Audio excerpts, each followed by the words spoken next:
Narcissists in social professions. Welcome to today's topic, ladies and gentlemen. I'm Coach Tobias Forst, founder of Achilles Life Coaching, decade-long recipient of narcissistic abuse, and I've saved myself from it. And I accompany you on your journey to your personal freedom. So you might have asked yourself a few times in your life, why are so many narcissists in social professions? We will take the answer from the end of the video to right this point of the video at the very start, and the answer is threefold. The system wherein any type of student of whatever age and any type of student-teacher relationship is in place. That system offers inherently the possibility to reward and to punish, or as others might call it, to validate and invalidate. This is the bread and butter of narcissistic behavior. Second, narcissistic supply as far as the eye can see. So many people, whichever setting you might be looking at, that is based upon a teacher-student relationship. And number three, within those systems, you are already entering that system in a preconditioned state, because you already enter it with the acceptance of that slope of authority between teacher and student. The system by itself, with the possibility to validate and invalidate a large pool of supply, as well as the preconditioning of all of you that enter such a relationship at whatever age, takes a lot of normally necessary work off of the shoulders of a narcissist that enters that system in the position of a teacher or a mentor. That is why it is so highly attractive. Like moths to a flame, if that saying is correct in my mind. We will go through a few settings, situations where you encounter this and how narcissistic behavior might look like, what it might look like. And then in part 3 we come to the conclusion. So part number 2, examples and settings, ladies and gentlemen. Kindergarten. Kindergarten. Easy pickings for narcissistic manipulation. And there is, I don't recall what the job is actually called, but a woman teacher basically in the kindergarten. Kindergartner, help me out in the comments, I don't recall. She's a narcissist and she singles out one of the girls, and that girl gets punished without the girl knowing why she may not participate with this group while they're playing. She may not open those sketchbooks and draw things in there while everyone else may do so. And the girl gets angry over time, and she stays angry for a while. And the kindergarten lady justifies her punishing the young girl, the child, by claiming that it must be because she's a problem child. Next setting, elementary school.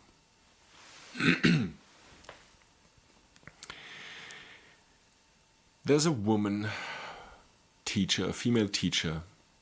She's a nun, and she vents her anger towards men in a way that she punishes and shames the boys in the class. She always does this during exercises that are graded by her. Boys receive lesser grades, worse grades than the girls all the time. And one of the young boys comes home and he starts experiencing headaches. Every Monday, Tuesday and Wednesday, he comes home with headaches. He is riled up and he is verbally aggressive, and he has a very short fuse. Monday through Wednesday, because this is when Sister Sigrid holds the classes. Not so on Thursday and Friday, because there's a different lady in charge of the class. A normal and healthy woman, not one who puts her own problems onto the backs of a select few children in the class. We enter middle school, and the best of class, let's call her Anna, approaches the physics teacher. Anna is 16 years old, and she's among the best that this school has ever seen, and she approaches, prior to the class, approaches the physics teacher and asks him if he only, before the questioning of one of the students starts, he would be so kind as to explain 2 of the topics in brevity that were discussed last week. She doesn't ask him to not question a student. She just asks him to have him explain 2 aspects of last week. 3 of her classmates are at that open door, out of sight, but within earshot, because they know that this is a delicate man prone to varying degrees of emotional outbursts and cold anger sometimes. So they want to know what's being said in there.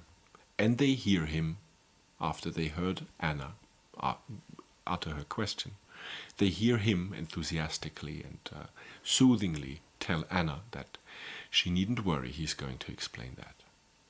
They all scurry back to their seats, and the physics teacher, enters the class, and he, after the mutual greeting, he immediately singles out Anna to the front of the class, and she's very puzzled with a question mark on her forehead, and she gets metaphorically, verbally destroyed by the teacher because he didn't explain anything, and he asked some very tough questions about the subject matter of last week. And she barely gets the second lowest degree in the class. And when she returns to her seat, sobbing and crying, she's even reproached by the physics teacher that she might do so more quietly, because he seems to be impaired by her sobbing while he tries to explain today's topics. We enter university, ladies and gentlemen. And there's a professor with good standing at the university. He does a lot for the students. He is very well received and liked. There are only a few very curious rumors going around, but they simply cannot be true because he's the man. He's the goat, and must be some mistake or some people holding a grudge against him. Then there's a student that comes to see him in his office because the future of this course for this student, due to his bad grades, is not so certain. It's not certain that he will pass the exams this time. And in scenario 1, the professor tells the student, he needn't worry. It's just a matter of a small favor, because that student comes from a wealthy background, a wealthy family. So if there's anything he might have on him or bring next week, then he needn't worry about the grades. In scenario 2, ladies and gentlemen, the same professor replies to the same student that it's all gonna work out fine with the grades. It's all just a matter of a small favor. The student, right now, this very moment, would just need to approach the professor while being on his knees. And last but not least, regarding the settings and examples, ladies and gentlemen, we enter coaching. Narcissists and coaching. Be very mindful. I will come to that after this example, what I mean by that.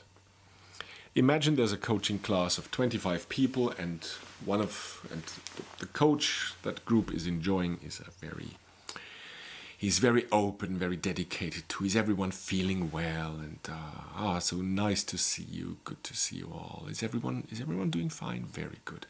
So all the positivity crap, and there's a group work coming up, group project for the topic that is called listening with the will to understand. And Michael is part of the last group that is about to present their work. Michael and Michael's group were neither productive nor effective, and they all know it. So they present as the last group of the 5 or 6 groups that they had, and there is mediocre diplomatic applause by the rest because it was really bad, the presentation and the content. And Michael steps forward before the group starts to file out to their seats, and he says, I have some constructive criticism regarding myself, why I failed in being productive, why I failed in being effective right now.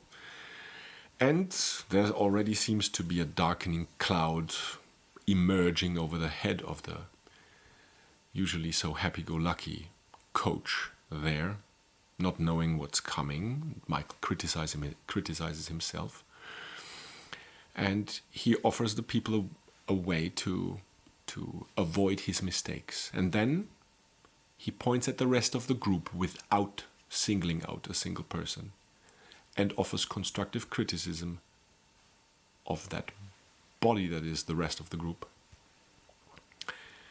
in which way they also were not productive and not efficient and effective, and what everyone else can learn from that.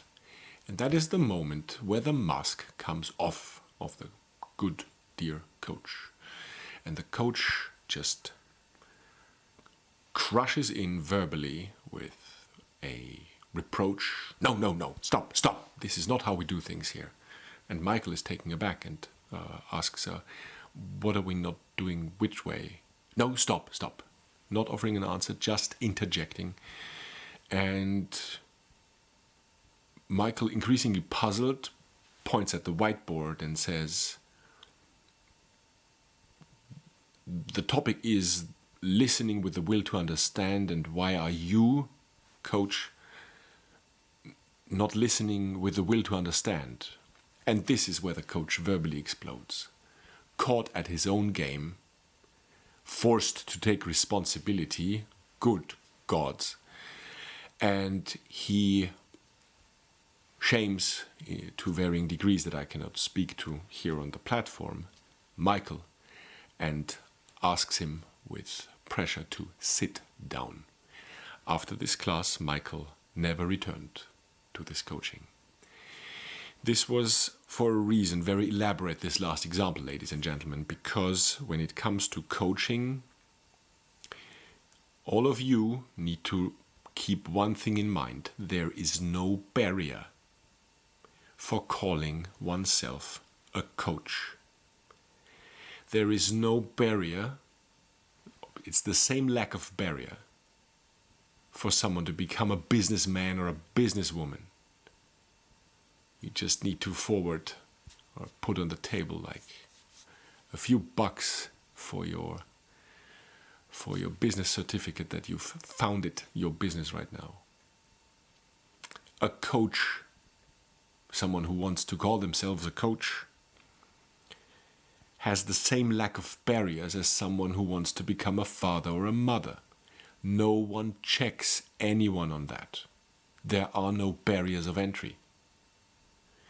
So especially when it comes to coaching, ladies and gentlemen, be very, very mindful. Is this person good at what they're doing? What is the motivation for them to do what they're doing? And if at any point you smell gaslighting, manipulation, and conditioning attempts, take your stuff and get out. Leave. Because this person is not a coach. This person is a leech. and you're done. You, ladies and gentlemen, are done offering whatever they want to suck out from you.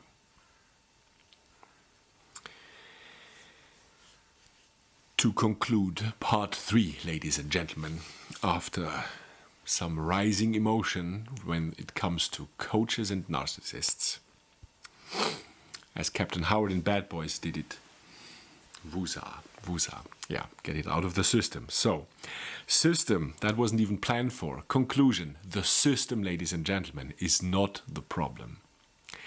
The system isn't the problem. The problem is the respective individual. And I implore you to keep your eyes open and your ears to the ground to find out how qualified and how honest and authentic the person is that you want to get help from. Because I see it as my duty, as your duty, as any one of us's duty, if that's a sentence, to stand up for ourselves, to have healthy barriers against narcissistic abuse, especially in a system that has a slope between teacher and student of whatever age, of whatever, regarding whichever topic. And that duty that you, ladies and gentlemen, have to yourselves to protect yourselves extends as an umbrella to people in your lives that cannot or are incapable of doing that defense, establishing that defense for themselves, like children, for example, like young adults. And with that in mind, it is our duty to stand up for the young girl, the child in the kindergarten, and put the kindergarten lady in her place and let her know the rules. It is our task to remind the non-teacher that brings headaches to the boys and aggression to the homes that they live in, to put such a teacher, in that case that nun, in her place and let her know the rules. And rule violation will be met with consequences, the next verbal slap on the wrist.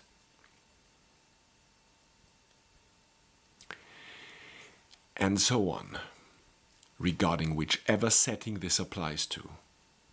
Stand up for yourself,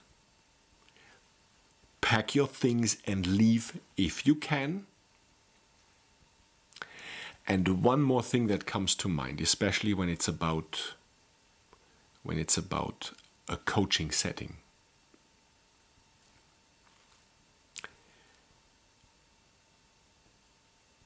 Michael left this setting and he had already paid for the coaching. He was unable to get the money back or the partial refund. What he refused to pay from that day forward was his time.